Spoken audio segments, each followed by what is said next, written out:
Comentei que durante os cultos eu estou trazendo alguns livros, incentivando você à leitura cristã, incentivando você a ler a palavra do Senhor e também a buscar, através de alguns livros, o crescimento. Da outra vez eu trouxe o livro Enraizados, falando sobre a importância de criarmos raiz na palavra do Senhor, de crescer. E hoje eu trouxe um livro que é diferente. Por que você não quer mais ir à igreja? Apesar do nome ser um pouquinho diferente, e ao ler esse livro eu realmente não quis mais ir à igreja, tá, gente? Somente nas primeiras páginas, porque o autor vem desconstruindo, ele vai colocando pontos realmente que nós começamos a olhar a nossa motivação de estar na casa do Senhor. E muitas vezes nós perdemos o foco por causa da estrutura, ou mesmo por causa da rotina. E com o passar do livro você vai lendo, então você não pode parar no começo dele, tá? Senão eu vou ter que buscar você aí em casa. Mas à medida que você vai lendo, você vai ver que o autor, aqui no caso Wayne Jacobsen e Dave Coleman, eles trazem assim uma visão de igreja muito interessante e de crescimento. Então, se você quer ler um livro novo, começar aí, está motivado, e está o meu aqui também para emprestar. O outro Enraizado já emprestei, esse também. Só não pode esquecer que depois tem que voltar para que outros possam ler também o conteúdo.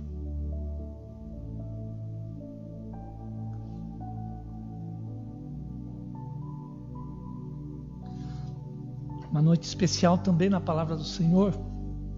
Hoje nós estamos com um horário um pouquinho mais restrito. Nós temos como objetivo terminar o nosso culto no máximo, mais pertinho ali das 8 horas, mas no máximo 8 horas já estarmos saindo, devido às medidas restritivas, para que as pessoas cheguem em casa em segurança e também possam desfrutar desse tempo em casa, em família e cuidando também da saúde.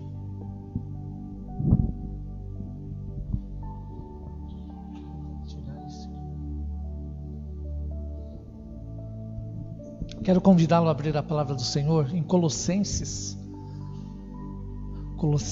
capítulo 3.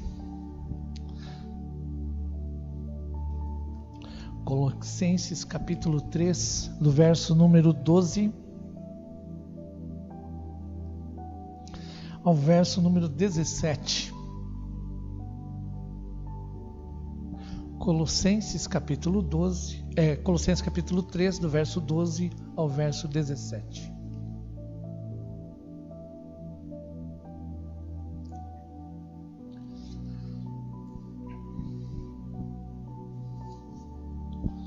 Diz assim a palavra do Senhor: revesti-vos, pois, como eleitos de Deus, santos e amados, de ternos afetos de misericórdia, de bondade, de humildade, de mansidão, de longanimidade. Suportai-vos uns aos outros, perdoai-vos mutuamente, caso alguém tenha motivo de queixa contra outrem. Assim como o Senhor vos perdoou, assim também perdoai vós. Acima de tudo isto, porém, esteja o amor, que é o vínculo da perfeição. Seja a paz de Cristo o árbitro em vosso coração, a qual também fostes chamados em um só corpo, e sede agradecidos.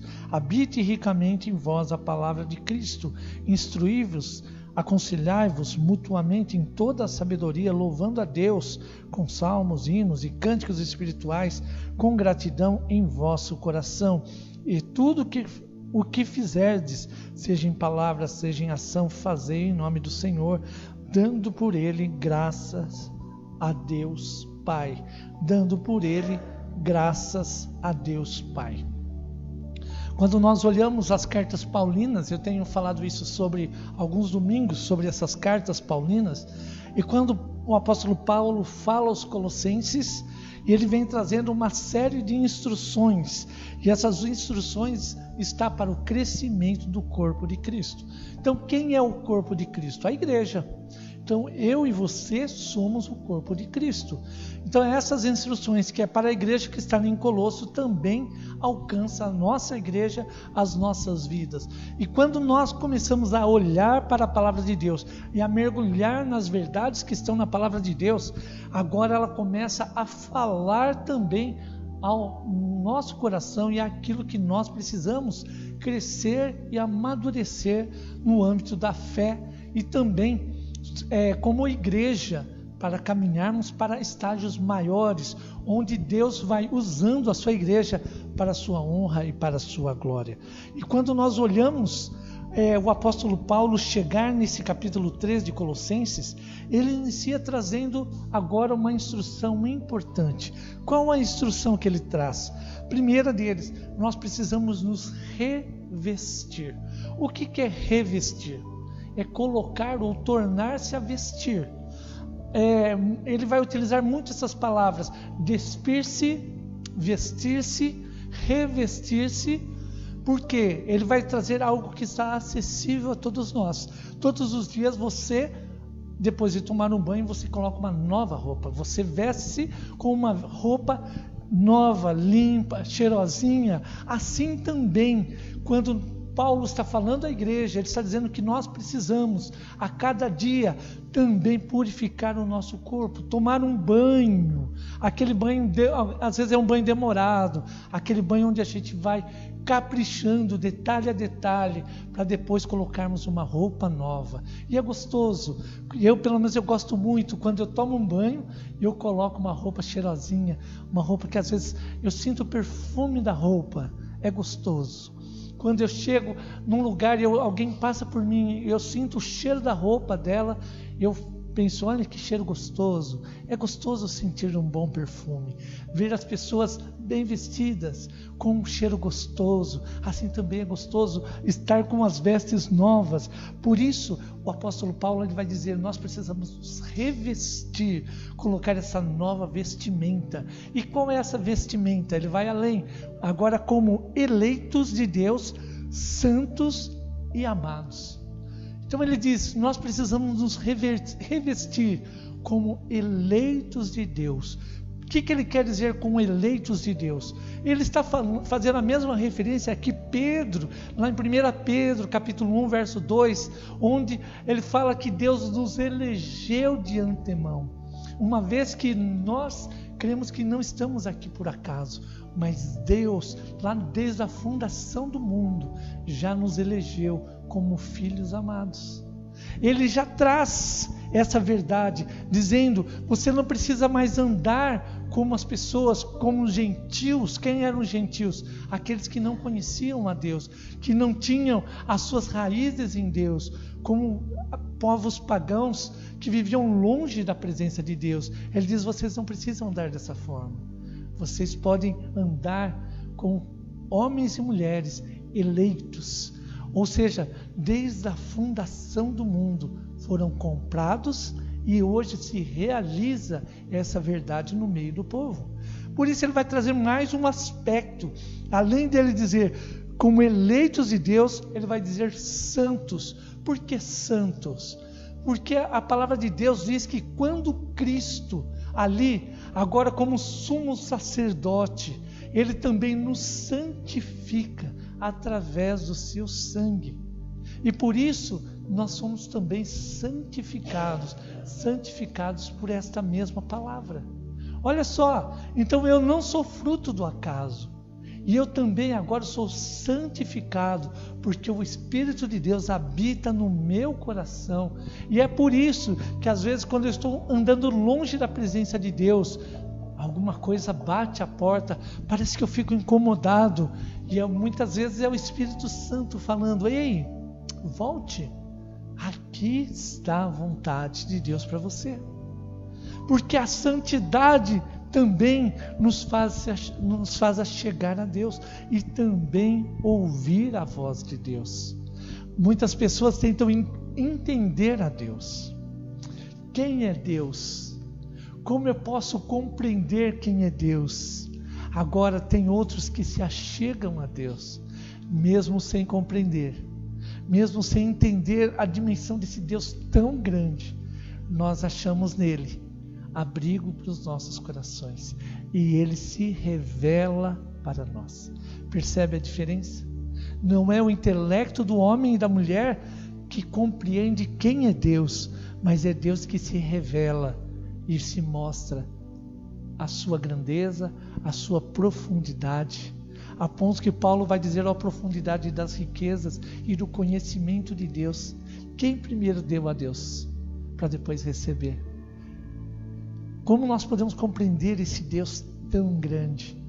E Deus, ele se revela a cada coração, nos quebrantando e nos levando a conhecê-lo a cada dia. Através de quê? Da santidade. A santidade é aquela a qual o Espírito trabalha de dentro para fora a transformação. E também ele vai dizer, ele vai usar a terceira palavra, eleitos, santos e amados. Por que amados? Olha que palavra gostosa.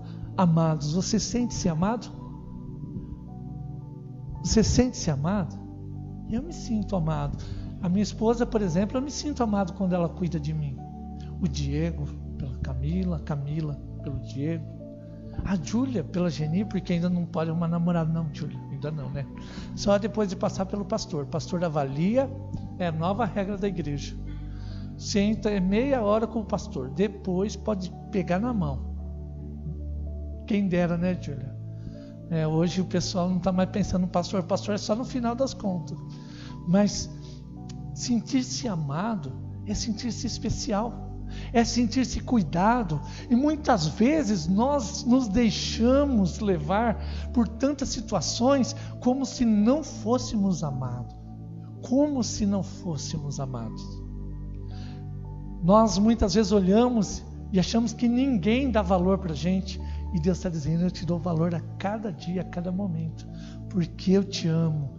Mas a gente ainda continua olhando para baixo. Uma vez eu vi num livro uma metáfora que eu achei muito interessante, e era um homem sentado na cama, e ali aquele outro homem, ele via aquela pessoa sentada na cama, e Jesus em pé em frente dele com um cesto de frutas. E Jesus oferecendo aquele cesto de frutas para aquele homem. E ele sentado na cama olhando para baixo, ele dizia, Jesus não me ouve. Enquanto Jesus estava à sua frente com o cesto para lhe oferecer. Muitas vezes vivemos assim, achando que não somos amados, que somos esquecidos de Deus. E Deus está dizendo, eu te amo, você é o meu projeto, por isso eu te elegi, por isso que eu te santifico, porque eu te amo. Então, em primeiro lugar, nós precisamos nos revestir desta verdade e caminhar a cada dia, sabendo que nós somos eleitos, santos e amados de Deus. Em segundo lugar, o apóstolo Paulo vai dizer o seguinte, como é a igreja que ele está falando ao coração da igreja, ele vai dizer, precisamos nos revestir desta verdade de Deus, mas também agora suportando e perdoando uns aos outros. Veja o verso 13, suportai-vos uns aos outros, perdoai-vos mutuamente, caso alguém tenha motivo de queixa contra outrem. Assim como o Senhor vos perdoou, assim também perdoai vós. O que é o suportar? O suportar é servir de suporte. Provavelmente você tenha um suporte na sua casa. Nós temos vários suportes, nós colocamos o vaso, colocamos outros objetos e ali nós armazenamos. Ou então, muitas vezes fazemos alguns suportes para não deixar a mesa cair, eu coloquei um suporte embaixo dela. Então, o que é o suportar? É o dar o ombro para que o outro possa se manter em pé. Assim também, o servir de suporte é olhar a debilidade do outro. Quando o apóstolo Paulo está falando à igreja em Colosso, há dissensão, há divisão, há. mas ao mesmo tempo ele está dizendo, nós precisamos servir de suporte para aqueles que não alcançaram a maturidade do perdão. Percebe a diferença? Não é dizer, eu vou ter que suportar o Ibrahim, porque ele é briguento dentro da igreja, eu vou ter que suportá-lo. Não, eu vou servir de suporte, ou seja, eu vou até o Ibrahim, não para questioná-lo, ou mesmo falar mal dele, ou apenas repreendê-lo, mas eu vou dizer para ele, Ibrahim, vem cá, eu vou caminhar com você para você vencer essa etapa. Percebe a diferença? Aqui começa a maturidade. Não é o Maria vai com as outras, né? Onde ao invés de eu mudar o grupo me muda.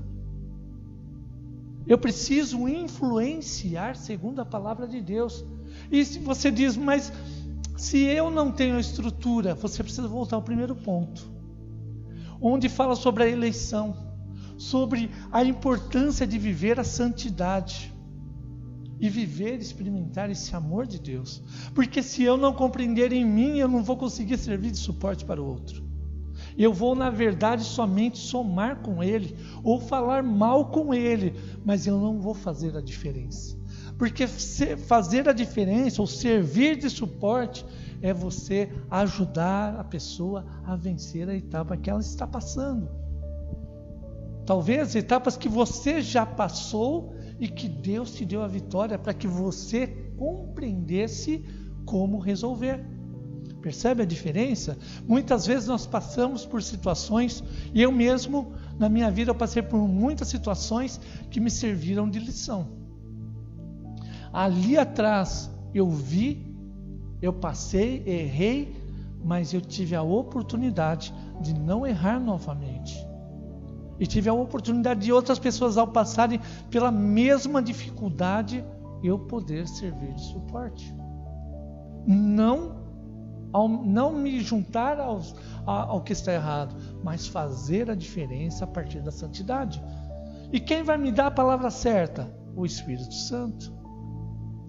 Quem vai me colocar as pessoas certas? O Espírito Santo.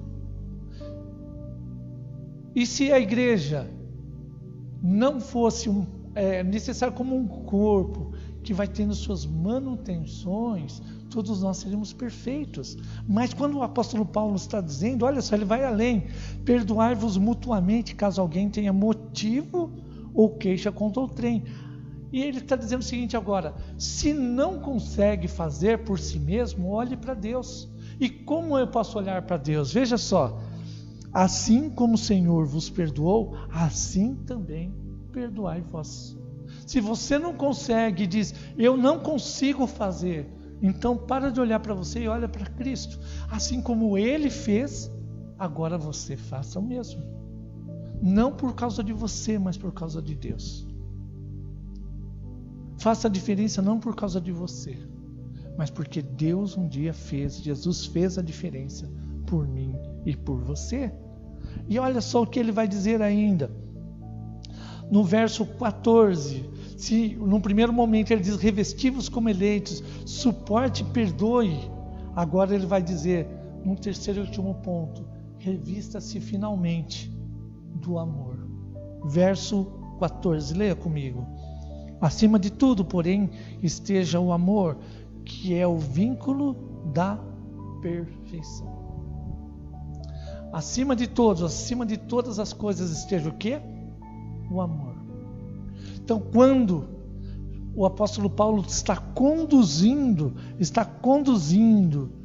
agora a igreja, ele está dizendo, o vínculo do amor, esse é o maior vínculo que nós precisamos utilizar e desenvolver no meio da igreja.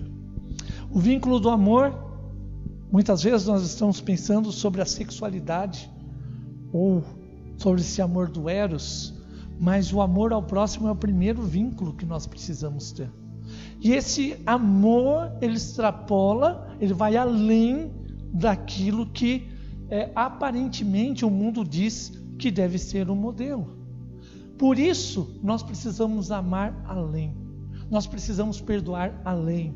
Nós precisamos caminhar 1 milha a mais, 2, 10 se for necessário, para que Cristo se manifeste, para que esse amor, que também é uma persona de Deus, Qual é a definição de Deus? Deus é amor. Deus é amor. Então, se é uma persona de Deus o amor, ou seja, quando nós desenvolvemos esse vínculo do amor, nós alcançamos o caminho da vontade de Deus para as nossas vidas. Nós passamos a experimentar a cada dia a presença de Deus. É o vínculo chamado vínculo da perfeição. Por isso que ele vai finalizar dizendo, aqui verso 15, seja a paz de Cristo o árbitro em vossos corações, a qual também fosse chamados em um só corpo, para desfrutar e vivenciar esse amor que vem do alto. Eu quero concluir dizendo para você que a palavra de hoje nos convida a ser dominados pelo amor, dominados pela presença de Deus. E o que é ser dominado? Eu me lembro do cavalo selvagem. Eu gostava muito de filmes de faroeste, porque meus pais gostavam, e aí minha mãe tinha lá a sessão de Bang Bang, e ela assistia, e a gente automaticamente, desde criança, começou a assistir os Bang Bang, eu gostava muito. E eu me lembro que muitas vezes eles pegavam cavalos selvagens e eles colocavam dentro de um cercado. E a pessoa ia lá e começava a laçar aquele cavalo até dominá-lo.